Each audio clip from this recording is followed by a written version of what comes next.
Welcome students, this is your host none other than Kantavya Darbari. तो आज हम जिस कोर्स के बारे में बात करने जा रहे हैं वो है ब्रिज कोर्स।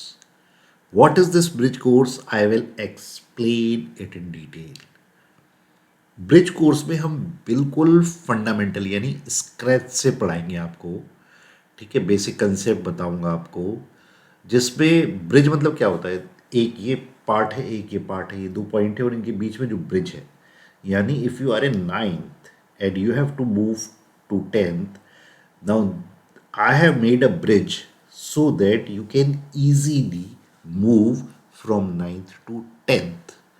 जो कंसेप्ट आपके इम्पॉर्टेंट हैं, जो टेंथ में डायरेक्टली यूज़ होंगे, जिनके बिना आप उस कंसेप्ट को उतना अच्छा अंडरस्टैंड नहीं कर पाओगे, इस कोर्स में उसको एक्सप्लेन करेंगे। राइट? तो ये आने वाले वीक्स में हम पूरा करेंगे और ये सीरीज़ रहेगी। इस सीरीज़ को आप डे 1 से देखिएगा, यानी लेक्चर 1, लेक्चर 2, लेक्चर 3, लेक्चर 4, और साइड बाय साइड अपने नोट्स भी बनाइए। Right? So let's dive into this. So welcome my dear students. Welcome to this bridge course. तो ये कोर्स किसके लिए है? ये कोर्स उनके लिए है जो 10th मूविंग स्टूडेंट हैं। That means they have cleared their 9th, now they are moving towards 10th। या ये उनके लिए भी है जो स्ट्रगल कर रहे हैं केमिस्ट्री में, बिकॉज यहाँ पे हम केमिस्ट्री के बिल्कुल बेसिक से स्टार्ट करेंगे और आपको एक हायर लेवल पे लेके जाएंगे। राइट? तो आपका पूरा ट्रांसफॉर्मेशन हम इस कोर्स के दौरान कर पाएंगे और आप भी नोट करेंगे कि आपका पूरा ट्रांसफॉर्मेशन हो चुका है। So let's dive into that, but before that I have to share something. ये कोर्स आप प्ले स्टोर में जाके मैक्सन ऑनलाइन कोर्स नाम से साइट है, उस पर जाके आप इसको डाउनलोड करिए। राइट? ऐप है ये मैक्सन ऑनलाइन कोर्स। तो जब आप इसे डाउनलोड कर लेंगे तो एक सेक्शन आएगा जहां पे offline free material, student testimonial. तो यहाँ पे फ्री मटेरियल में आपको ये सारे के सारे वीडियोस, मेरे सारे लेक्चर्स, मेरे सारे नोट्स वहां पे मिलेंगे। Right? Okay. So what exactly is language of chemistry? So every science has its own terms and usually it requires considerable efforts. ठीक है, तो आपको एज ए बिगनर आपको थोड़े से एफर्ट लेने पड़ेंगे उन चीजों को समझने के लिए। ठीक है, इसको मैं और आसान शब्दों में समझाऊं, जैसे इंग्लिश में अल्फाबेट्स हैं, यानी 26 अल्फाबेट्स हैं, सिमिलरली केमिस्ट्री में सिंबल्स हैं। राइट? लाइक कैल्शियम का सी है, पोटेशियम का के है, सो ऑन। जैसे इंग्लिश में वर्ड्स होते हैं, यानी अल्फाबेट को जोड़ जोड़ के आप वर्ड्स बनाते हो, है ना, वैसे ही हम केमिस्ट्री में सिंबल्स को जोड़ के केमिकल फॉर्मूला बनाते हैं। इंग्लिश में आप वर्ड्स जोड़ के सेंटेंस बनाते हो, तो केमिस्ट्री में हम केमिकल फॉर्मूला जोड़ के केमिकल इक्वेशन बनाते हैं। तो I hope you got some idea. Right? Okay, now let us see कि भाई प्योर सब्सटेंस क्या होता है। तो a pure substance is one which is made up of similar kind of particles. तो एक प्योर सब्सटेंस हम उसको कहते हैं जो कि सिमिलर काइंड ऑफ पार्टिकल से बनता है। यहां पे आपको एक बात याद रखनी है कि अगर मैं प्योर वाटर, प्योर घी, प्योर एयर की बात कर रहा हूं तो थोड़ा सा कंसेप्ट डिफरेंट है। जब हम केमिस्ट्री की बात करते हैं तो वहां प्योर का मतलब होता है जो कि केवल एक ही टाइप के पार्टिकल से बनता हो। आगे जाके हम ये समझेंगे कि वो पार्टिकल एटम या मॉलिक्यूल हो सकते हैं, पर अभी के लिए आपको याद रखना है कि प्योर सब्सटेंस मींस जो कि एक ही टाइप के पार्टिकल से मिलके बनता है। राइट? अब इसके एग्जाम्पल क्या है भाई प्योर सब्सटेंस के? Elements and compounds, they both are pure substances. Right? Now let us see what is an element। जो हमने अभी पढ़ा कि प्योर सब्सटेंस का एक एग्जाम्पल है एलिमेंट, पर एलिमेंट क्या होता है? So how to define element which cannot be split up into two or more simpler substances by usual chemical methods like heat, light और इलेक्ट्रिसिटी पास करके मैं एलिमेंट को तोड़ नहीं सकता उनके और सिंपलर पार्टिकल्स में। ठीक है, तो एलिमेंट एक प्योर सब्सटेंस है जिसे आगे जाके हम तोड़ नहीं सकते। इसको आगे और देखें तो it is made up of similar kind of atoms, यानी एक एलिमेंट के सारे एटम्स सिमिलर होते हैं। इसको हम एक डायग्राम के थ्रू समझने की कोशिश करते हैं। For example in this slide we have copper rods and iron nails. अगर मैं इसको मैग्नीफाई करूं तो ये जो आप देख रहे हैं ये सारे के सारे क्या हैं, कॉपर के एटम हैं। इनको एक ही टाइप के कलर से दिखाने का मतलब ये है कि ये सिमिलर काइंड ऑफ एटम है, जबकि आयरन नेल के भी सारे एटम सिमिलर हैं।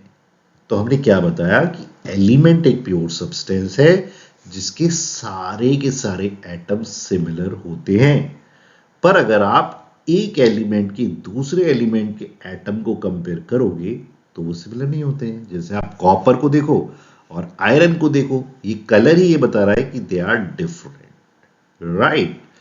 अब हम आगे ये डिस्कस करेंगे कि एलिमेंट को कितने भागों में कैटेगराइज कर सकते हैं। सो लेट्स डाइव इनटू इट। तो एलिमेंट को हम फर्दर क्लासिफाई कर सकते हैं metals, non metals and metalloid. तो ये फर्दर डिवीजन है एलिमेंट का, जिसको हमने बांटा मेटल्स में, नॉन मेटल्स में, मेटलॉइड में। तो इनकी physical properties and chemical properties हम पढ़ेंगे, राइट। नाउ कुछ एग्जाम्पल ले लेते हैं मेटल्स के, like aluminium, magnesium, zinc, silver. ये सारे के सारे क्या हैं, मेटल्स है। अगर हम नॉन मेटल्स की बात करें, carbon, sulphur, brine, you can see the solution, and chloride, right? These all are non-metals. इस स्लाइड में हमको मेटलॉइड्स दिख रहे हैं, जैसे बोरॉन है, सिलिकॉन है, जर्मेनियम है। तो ये मेटलॉइड के एग्जांपल है। तो what we have seen that element can be categorised under metals, non metals and metalloid, और ये अलग अलग फिजिकल प्रॉपर्टी के बेस पे हम डिफाइन कर सकते हैं कि क्या क्या डिफरेंस है, जो हम आगे फर्दर क्लासेस में आपके 10th में मेटल्स, नॉन मेटल्स हैं वहां पे स्टडी करेंगे, right. So let's move to the next slide, और वहां पे हम देखते हैं कि भाई कंपाउंड क्या होता है, व्हाट इज अ कंपाउंड। तो again it is a pure substance, पर ये बनता है टू और मोर एलिमेंट्स जब केमिकली कंबाइन होते हैं। यहाँ पे केमिकली कंबाइंड भी इंपॉर्टेंट है और उनका फिक्स्ड रेशियो भी इंपॉर्टेंट है, ठीक है। तो जब H2O की अगर मैं बात करूं तो दो एटम हाइड्रोजन जब वन एटम ऑफ ऑक्सीजन जुड़ेंगे, कंबाइन करेंगे केमिकली, तभी वो वाटर बनाएंगे। तो क्या मतलब है, टू और more elements combined chemically in a fixed ratio by मास। तो यहाँ पे फिक्स्ड रेशियो बाय मास और केमिकली कंबाइंड, ये इंपॉर्टेंट है, आपको याद रखना है। तो compound is also a pure substance which is made up of two और more kind of atoms when they combine chemically in a fixed ratio by mass. Okay, चलिए, तो एग्जाम्पल इसका है जैसे वाटर। अब इसकी कुछ स्लाइड्स देखते हैं और एग्जाम्पल भी देखते हैं। फॉर एग्जाम्पल कैल्शियम कार्बोनेट, जिसे हम मार्बल भी जानते हैं, कैल्शियम हाइड्रोक्साइड, कॉपर सल्फेट, ये सारे के सारे एग्जाम्पल्स हैं कंपाउंड्स के।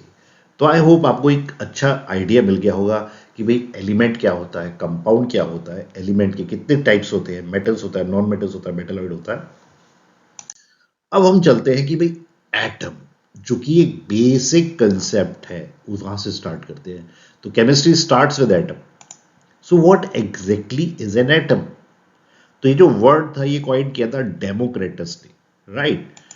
तो the smallest particle of matter, यानी मैटर का स्मॉलेस्ट पार्टिकल होता है एटम, जो कि हर केमिकल रिएक्शन में, वेरी इंपॉर्टेंट, हर केमिकल रिएक्शन में एटम टेक पार्ट करता है, right. I hope this is clear. And it may और may not be capable of independent existence. तो ऐसा हो सकता है कि वो इंडिपेंडेंटली एग्जिस्ट कर भी सकता है, ऐसा भी हो सकता है इंडिपेंडेंटली एग्जिस्ट नहीं करता, पर यहाँ पे यही एक पॉइंट है, मे और मे नॉट। इसीलिए एक और नए कंसेप्ट को यहाँ पे इवॉल्व किया गया, जो कि हम आगे पढ़ेंगे। पहले इसी को देखते हैं। Like you can see this is hydrogen atom. अलग अलग कलर से हमने ये दिखाया है, वो ये दिखाने की कोशिश की है कि अलग अलग है। जैसे ये कार्बन, ये नाइट्रोजन ब्लू, पिंक और ऑक्सीजन है, सल्फर है, आयोडीन है, ब्रोमीन है, क्लोरीन है, फ्लोरीन है। तो ये वन वन एटम है, राइट?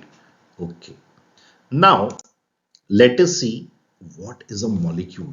क्योंकि जब मे और मे नॉट आया तो हमने कहा कि एक और डेफिनेशन देनी पड़ेगी, that is a molecule. How we will define molecule? Now again, it is the smallest particle of matter. ठीक है, तो आप कहोगे सर स्मॉलेस्ट पार्टिकल तो एटम था। Now you are saying molecule is also the smallest particle, पर यहां पे जो दूसरा पॉइंट है, it is capable of independent existence, कि वो इंडिपेंडेंटली एग्जिस्ट करेगा ही करेगा। ठीक है, अब मॉलिक्यूल के टाइप्स देखते हैं। कितने टाइप के होते हैं? तो पहला टाइप है molecule of element. Molecule of element like O2। ठीक, तो यहां पे दो सिमिलर एटम हैं, इसलिए वैसे क्या बोल रहा हूं, molecule of element. Next is molecule of compound. यहां पे दो एटम हैं, हाइड्रोजन के और ऑक्सीजन के। ठीक है, ग्राफिकली इसको देखने की कोशिश करते हैं। तो ये देखो आप, दो एटम ऑफ हाइड्रोजन H2 बना रहे हैं, दो similar atom of nitrogen N2 बना रहे हैं, दो similar atom of oxygen O2 बना रहे हैं, दो सिमिलर एटम ऑफ क्लोरीन क्या बना रहे हैं, क्लोराइड। तो पॉइंट ये है कि अगर ये similar kind of atom combine कर रहे हैं तो ये मॉलिक्यूल है, पर ये मॉलिक्यूल है एलिमेंट का। If we are talking about next molecule of compound, देखो हाइड्रोजन क्लोरीन से कंबाइन कर रहा है, यानी we have two different kind of atoms. दो हाइड्रोजन एटम कंबाइन कर रहे हैं एक ऑक्सीजन एटम से, दो ऑक्सीजन एटम कंबाइन कर रहे हैं कार्बन एटम से, तो यहां पे CO2 बन रहा है, वाटर बन रहा है, या HCl बन रहा है। तो मॉलिक्यूल ऑफ कंपाउंड में two different atoms are there, whereas molecule of element में टू सिमिलर, या दो से ज्यादा भी हो सकते हैं, similar atoms are there, right? चलो, now let us dive to कि भाई एटम का वेट क्या होता है, what exactly is atomic weight. तो भाइयों, मेरे प्यारे स्टूडेंट्स, वेट ऑफ एटम अगर मैं नापूंगा तो बहुत ही छोटा है। तो पॉइंट ये था कि मैं, मेरे पे जो यूनिट्स हैं वो ग्राम्स मिलीग्राम्स हैं, वो भी बहुत बड़ी यूनिट है। तो इसको कैसे नापा जाए, तो इसके लिए हमने एक मेथड निकाला जिसे हम बोलते हैं रिलेटिव एटॉमिक वेट, यानी किसी एक चीज के कंपेरेटिव वो कितने टाइम्स हैवियर है, राइट? तो यानी हाउ मेनी टाइप्स। अब जो लेटेस्ट है, ये 1/12 पार्ट ऑफ कार्बन 12। कार्बन के दो आइसोटोप होते हैं, आपने पढ़े होंगे, कार्बन 12 एंड कार्बन 14। तो हमने कहा कि कार्बन 12 के 1/12 पार्ट, यानी कार्बन 12 के 12 पार्ट करो और उस एक पार्ट को लो जिसे हम बोल रहे हैं 1/12 पार्ट ऑफ कार्बन 12, उससे कोई भी चीज कितने टाइम्स हैवियर है, वो होता है उसका रिलेटिव एटॉमिक वेट। और ये जनरली पहले AMU में एक्सप्रेस्ड होता था, पर अब इसे U से रिप्रेजेंट करते हैं। For example, atomic weight magnesium का 24U है।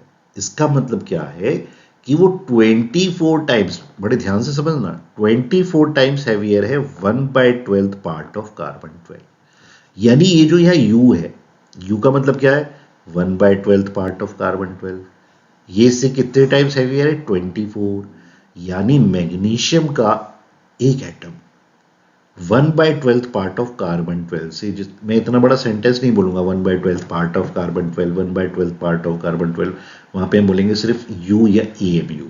It is 24 times heavier, right? I hope this is clear. तो ये एक मेथड था रिलेटिव एटॉमिक वेट बताने के लिए, ठीक है? अब ऐसे ही होता है मॉलिक्यूलर वेट की, अगर मैं मॉलिक्यूल की बात कर रहा हूं, तो how many times one molecule of a compound is heavier than किससे? सेम 1/12 पार्ट ऑफ कार्बन 12, जिसमें यू बोल रहा हूं।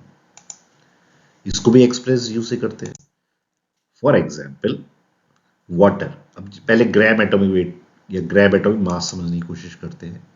तो ग्राम एटॉमिक मास क्या होता है? अगर आप मास को, जो मास आपने निकाला, उसको अगर आप ग्राम यूज करो, ग्राम में मेजर कर लोगे तो उसे बोलेंगे ग्राम एटॉमिक मास, राइट। अब एक कंसेप्ट और आता है, मोलर मास क्या होता है। तो वन मोल सब्सटेंस का मास, वन मोल सब्सटेंस का मास को ही हम ग्राम मोलर मास बोलते हैं, ठीक है। वन मोल सब्सटेंस के मास को ही हम ग्राम मोलर मास बोलते हैं। तो यहां आपको ये याद रखना है कि वन मोल सब्सटेंस का मास ही उसका रिलेटिव एटॉमिक मास होता है। बस आपको करना क्या है, उसमें यू की जगह जी लगा देना है। तो मोलर मास का कंसेप्ट किसके लिए? मोलर मास का कंसेप्ट ही उसके लिए जहां पे आप वन मोल सब्सटेंस का मास ढूंढ रहे हैं।